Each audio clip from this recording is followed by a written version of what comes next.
গত 16 বছরের সাথে শুধু তুলনা হইতে পারে জাহান্নাম। আমার মনে হয় বিএনপি আসুক, জামাত আসুক, যারাই আসুক, 5 বছর তো তাদের জন্য কন্টিনিউ করা খুব টাফ হবে এবং তার অলমোস্ট অনেক জায়গায় তাদেরকে ফেল করানো হবে। আমি ফ্যাসিবাদ করব। বিগত দিনে আমরা যখন দেখেছিলাম বিএনপি নির্বাচন বয়কট করলো, নির্বাচনে গেল না, তখনও তো জাতীয় পার্টি সময়ের প্রয়োজনে তো নির্বাচনে গেল। সেটা সময়ের প্রয়োজন, সেটা যদি দোষ হয়ে থাকে, এটা কি দোষের হবে না? না, মানে হলো ধরেন আপনার প্রথমত যেটা আমাদের ফ্রেমিং অনেক মিডিয়ার ভাইয়েরা করবার চেষ্টা করছে যে গত 16 বছরের সাথে এখন কিছুর, গত 16 বছরের সাথে শুধু তুলনা হইতে পারে জাহান্নামের। জাহান্নাম যেহেতু আমরা দেখি নাই, শুনছি কেমন হইতে পারে, এর সাথে আর কিছু তুলনা চলে না। নাম্বার 1, এখন ধরেন বিএনপি আর জামাত ইসলামী, এই যে মানুষের বলবার, আমি আপনাকে একটু বলে রাখি যে শান্ত ভাই বলছিলেন যে অনেকের কথা শুনতে হয়েছে যে জামাত ইসলামী কেন বিএনপির সাথে। আমরা যখন অনেক ছোট তখনও বারবার বলেছি, মানে কিছু কাজ হলো বিএনপির আজীবন প্রশ্নবারে জর্জরিত করা। এরা কেউ বিএনপির ওয়েল উইশার না, এরা কোনোদিন বেগম জিয়ার অসুস্থতার সময় রাজপথে প্রতিবাদ করে নাই, দাঁড়ায় নাই। যদি প্রশ্ন করা হতো ওই একটাই, আপনারা জামাত ছাড়েন না, আমরা কিভাবে দাঁড়াই। তো বিএনপি তো এবার জামাত ছাড়াই ইলেকশন করবে, রাইট? জামাত তো নিজের মতো ইলেকশন করবে, তো বিএনপির পক্ষে এবার কি তারা দাঁড়াবে? এবারে তো তারা সেই ফ্যাসিবাদের কালচারাল বয়ানি সবাই দিচ্ছে। আপনি খেয়াল করেছেন কিনা, আজকে আমি দেখেছি এই যে সম্পাদক পরিষদ, যা সভাপতি মাহফুজ আনাম সাহেব ডেইলি স্টারের, সম্পাদক বণিক বার্তার হানিফ সাহেব, তারা 3টে ঘটনাকে উল্লেখ করে বলেছেন এই যে মপটপ হয়েছে এটার ব্যাপারে। এর মধ্যে একটা ডিআরইউ, যেটা রিপোর্টার্স ইউনিটিতে, যেটা এখানে পান্নার প্রোগ্রাম। মানে ভাবেন এর থেকে কত সিগনিফিকেন্ট ইস্যু বাংলাদেশে ঘটেছে। কোনোদিন সম্পাদক পরিষদ বিবৃতি দূরের কথা, তাদের প্রোগ্রামের কভারেজ পর্যন্ত দেয় নাই। যেটা এখান পান্না একটা প্রোগ্রাম দেখেছে, সে নিজে সেখানে যায় নাই, সে তখন সুপ্রিম কোর্টে বসে মোবাইল চালাইতেছে, ঘটনা দেখতেছে।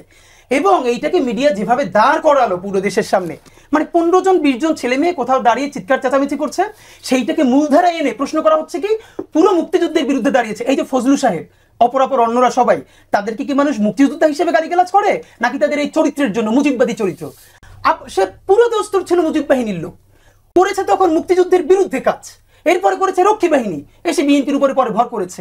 বিএনপি কিন্তু আমি স্যালিউট করি যে পুরো জেনারেশনকে সম্মান জানিয়ে অন্তত 3 মাসের জন্য তাকে শুধরানোর সুযোগ দিয়েছে, এবং সে না শুধরালে আমার ধারণা বিএনপি আরো বড় অবস্থা নিবে। এবং এই যে আমরা সবাই এটার ব্যাপারে অবস্থা নিয়েছিলাম, এটুকুন যে অনার করতে পারলো বিএনপি, আমরা বিএনপির কাছ থেকে তো এটুকুন চাই।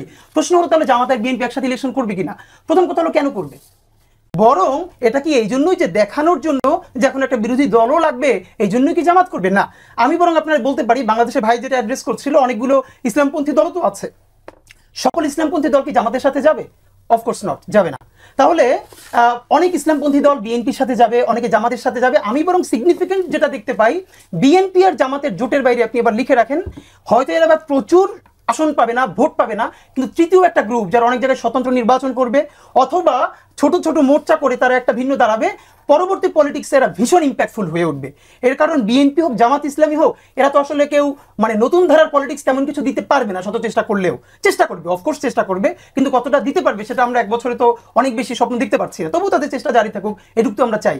কিন্তু এমন কিছু মুখ যারা নতুন করে পলিটিক্সটা করতে চাইবে, এখন মুশকিল হলো আমাদের ভাই বন্ধুরা, বিশেষ করে আমাদের এনসিপির যে বন্ধুরা আছে, এদেরকে হাজারবার বলেছি, যদি এরা মনে করে পলিটিক্স হলো নেক্সট 5 ইয়ার্সের, তাহলে দেশে সর্বনাশ হয়ে যাবে, তাদের আর পলিটিক্স দাঁড়াবে না। আর তারা যদি চিন্তা করে আমাদের বয়স এখন 25, 30, 35, আমরা পলিটিক্সটা করবো আগামী 50 বছর ধরে, এমপি হওয়া জীবনে খুবই ছোট একটা পার্ট। মানে আমার রাষ্ট্রের প্রয়োজনে কোনোদিন প্রধানমন্ত্রী হওয়া লাগতে পারে, কোনোদিন কিছু নাও হওয়া লাগতে পারে, কিন্তু আমার দেশের প্রয়োজনে পলিটিক্সটা জারি রাখতে হবে। আমার মনে হয় বিএনপি আসুক, জামাত আসুক, যারাই আসুক, 5 বছর তো তাদের জন্য কন্টিনিউ করা খুব টাফ হবে এবং তার অলমোস্ট অনেক জায়গায় তাদেরকে ফেল করানো হবে। আমি ফ্যাসিবাদ করবে।